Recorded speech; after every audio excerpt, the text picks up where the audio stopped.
Okay, so here we have is the fluid mosaic model right here. This squiggly line right here, as you see, is the fatty acid tail. And what are fatty acid tails? They are fat molecules with fully saturated tails that are tightly packed against one another. And what is connected to this tail is this right here is a phospholipid head.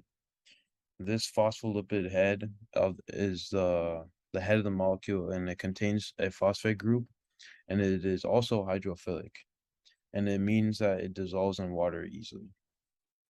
And what is connected to this head right here is the carbohydrate chain. This chain is this chain's primary function is to help recognize harmful cells. And what is next to that fatty acid tail is this protein pump right here.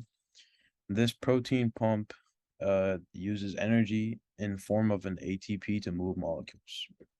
And lastly, this transmembrane protein right here, this line right here, helps with cell-to-cell communication. Go.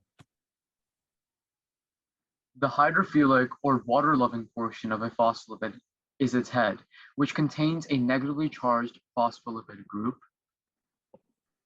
So the phospholipid head is the thing that's labeled by the purple all the way to the right. It is the little circle that's attached to those squiggly lines. The hydrophobic or water-fearing part of a phospholipid consists of its long non-polar fatty acid tails. Those are the things that I was mentioning earlier, the tails that are attached to the circle, as Justin just labeled.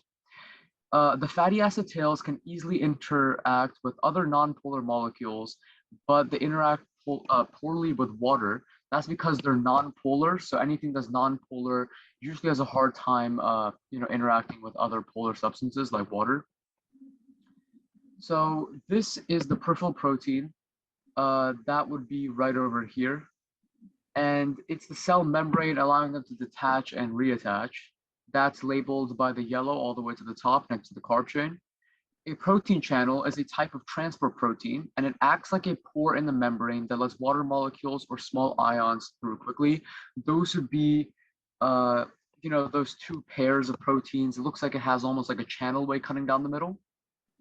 And the lipid bilayer, which is the whole thing at the top, acts as a barrier to the passage of molecules and ions in and out of the cell. So this is kind of like, you could say, a gateway, and it opens up to let certain molecules in and closes to other molecules. That's why I believe it's called selectively permeable.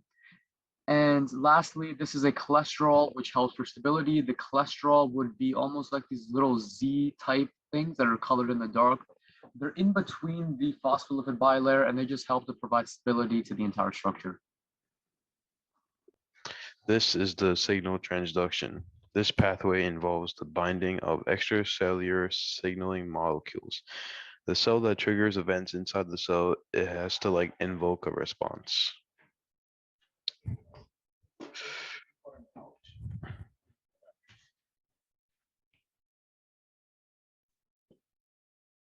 So what it's going to do, it starts all the plant accumulated. This is the anchorage, the root of the system, and it holds the soil particles together and uploads a plant on the ground. And lastly, It has only medarix. It does not have. lastly, we have cell recognition. This function triggers a response for communication and cooperation and transport. Where the bucket, yeah. Is the function of transport. Transport allows for selective passage of specific molecules from the external environment to the inside of the cell. So this right here is a picture of active and passive transport. So active transport uses protein pumps, while passive transport uses protein channels. What are the functions of enzymes? Enzymes in the membrane can do the same thing that they do in the cytoplasm of a cell. They transform a molecule into another form. Enzymes are also used to speed up chemical reactions by decreasing the activation required for them. This is the picture of an enzyme. The top purple is a substrate, and the little grooves on the top of the blue is the active site, and then the blue itself is the enzyme. All right, so what is a tight junction? Tight junctions are required to separate tissue spaces and regulate selective movement. So as you can see in this picture, there are 3 tight junctions here, where you could see the 2 tissues kind of folding in on each other. That's the junctional proteins. And then the intercellular space is where it opens up, and then you have the 2 plasma membranes on the side.